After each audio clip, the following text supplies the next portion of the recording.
দেশের মানুষের গণ-অভ্যুত্থানের পরিপ্রেক্ষিতে স্বৈরাচার পালিয়ে গেছে।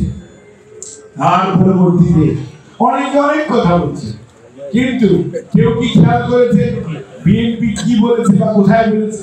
বিএনপি সব সময় দেশের মানুষের আকাঙ্ক্ষাকে ধারণ করার জন্য এবং এই কুশাসন থেকে বের হয়ে এসে সুশাসনের বাংলাদেশ গড়ার জন্য তার প্রস্তাবনা নিয়ে কিন্তু জনগণের কাছে 22 সন থেকে কিন্তু বিএনপি ঘুরে বেড়াচ্ছে এবং বিএনপি লিখিতভাবে উপস্থাপন করেছে।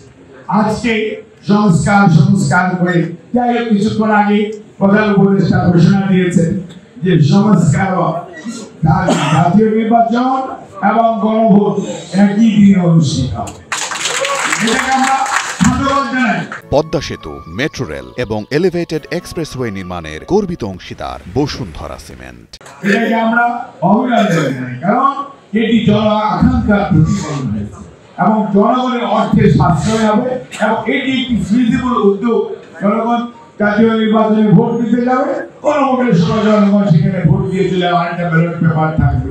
কাজেই এটিকে আমরা সাধুবাদ জানাই, কিন্তু আমরা চাই এইটিকে নিয়ে যারা পানি ঘোলা করার চেষ্টা করছে তারা কি সঠিক কাজটি করছে?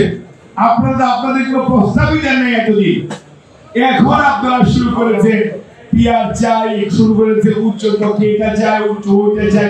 আরে বাবা, আপনাদের কোনো প্রস্তাবনাই দেশের মানুষের কাছে ছিল না। এখন আপনারা হঠাৎ করে সমস্ত প্রস্তাব দিয়ে কি করতে চান? এটা কি করতে চান যে জল ঘোলা করে স্বৈরাচারের পথ প্রশস্ত করা, স্বৈরাচার যাতে ফেরত আসতে পারে আর মানুষ যাতে 14তে ভোট দিতে পারলো না, 18তে রাত্রিবেলায় ভোট হলো, 24-এ প্রার্থী পাওয়া গেল না, মানুষ তার অধিকার প্রয়োগ করতে পারছে না। আর সেই গণতন্ত্রকে আপনারা পিছিয়ে দিতে চান। আর গণতান্ত্রিক যদি কোনো সরকার না থাকে, সেই সরকারের দায়বদ্ধতা, সেই সরকারের যে মরাল কারেজ এবং সেই সরকারের যে অ্যাসার্টিভনেস দেশ পরিচালনার জন্য সেটি থাকে না, যেটি আমরা বর্তমানে দেখতে পাচ্ছি। 91 কেউ বলেছে 10টি সিট পাবে, আল্লাহর কি মেহেরবানি, উনি শেষ পর্যন্ত মেজরিটি সিট পেয়ে তৎকালীন প্রধানমন্ত্রী হয়েছিলেন, আপনাদের মনে থাকার কথা। কাজে এই বেগম খালেদা জিয়া, তার পরবর্তীতে আপনি দেখেছেন 111 ষড়যন্ত্রকারীরা বহু চেষ্টা করেছে, কিন্তু তারা খালি ষড়যন্ত্রই করেছে, কোথাও খুঁজে পায় নাই খালেদা জিয়ার বিলিয়ন ডলার, তারেক রহমানের বিলিয়ন ডলার। অনেক গল্প শুনিয়েছে, আজকে সব মানুষের মতো মানে একদম মিলিয়ে গেছে। কিন্তু আজকে কিন্তু বের হয়ে আসছে 280 মিলিয়ন, 300 মিলিয়ন। দেবব্রত চৌধুরীরা ইনকোয়ারি করে বলছে এত বিলিয়ন ডলার অমুক জায়গায় গেছে, এত বিলিয়ন ডলার অমুক জায়গায় গেছে, অমুকের ছেলের মাসের বেতন 2 কোটি টাকা, এত কিছু। কিন্তু জনাব তারেক রহমানের মাসের বেতন কয় টাকা দিয়েছে? আরাফাত রহমান কোকো, খালেদা জিয়া ঘেরাও, অবরুদ্ধ।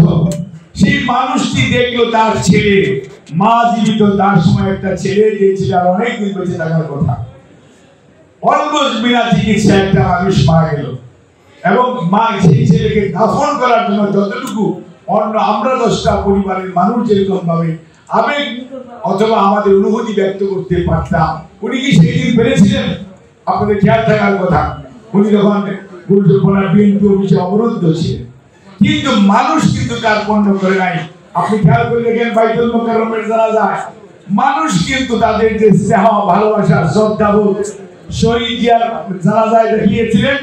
একইভাবে আরাফাত রহমান কোকো কোনো রাজনীতিবিদ নয়, শুধু পরিচয় জিয়াউর রহমান খালেদা জিয়ার ছেলে একজন ক্রীড়া সংগঠক। তার জানাজায় যে কি পরিমাণ মানুষের উপস্থিতি সেটি প্রমাণ করে মানুষের স্নেহ, ভালোবাসা, শ্রদ্ধা কতটুকু আছে। মানুষের remittance, that is the biggest earning source, সেটার পিছনে জিয়াউর রহমান, এবং রেডিমেড গার্মেন্টস সেটার পিছনে জিয়াউর রহমান। কাজে বাংলাদেশের অর্থনীতির 3টা মূল চালিকা শক্তি এখন, 3টার পিছনে আছে বাংলাদেশ জাতীয়তাবাদী দল এবং সংস্কার। আপনি দেখেন বেগম খালেদা জিয়া, বিএনপি ছিল, ইনি বলেছে যে রাষ্ট্রপতি শাসিত বিএনপির কনস্টিটিউশন ছিল সরকার, প্রেসিডেন্ট ছিলেন তখন, এরশাদও প্রেসিডেন্ট ছিলেন। কিন্তু বেগম খালেদা জিয়া ওই সময়ে যেহেতু 90 স্বৈরাচার বিরোধী আন্দোলনে আমাদের জন আকাঙ্ক্ষা ছিল রাষ্ট্রপতি না পার্লামেন্টারি পদ্ধতির গভর্নমেন্ট, বিএনপি কিন্তু সেই খালেদা জিয়ার নেতৃত্বে তখন এই প্রধানমন্ত্রিত্ব অর্থাৎ রাষ্ট্রপতি থেকে সংসদীয় গণতন্ত্র প্রতিষ্ঠিত হলো। This is a very big change. এবং এই সংস্কার করার অভিজ্ঞতা তো বিএনপি, অন্য কারো না।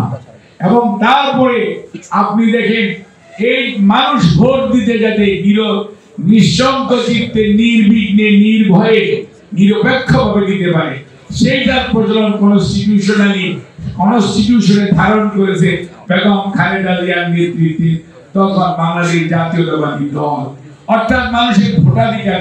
আজকে শিক্ষার কথা বলেন, যত পাবলিক ইউনিভার্সিটি হয়েছে পরবর্তীতে প্রত্যেকটার পিছনে যে মানুষটির নাম সেটা হচ্ছে বেগম। এই আপনাদের হাজি গানেশ থেকে শুরু করে বেগম রোকেয়া থেকে শুরু করে আপনি চিন্তা করেন সবগুলোর পিছনে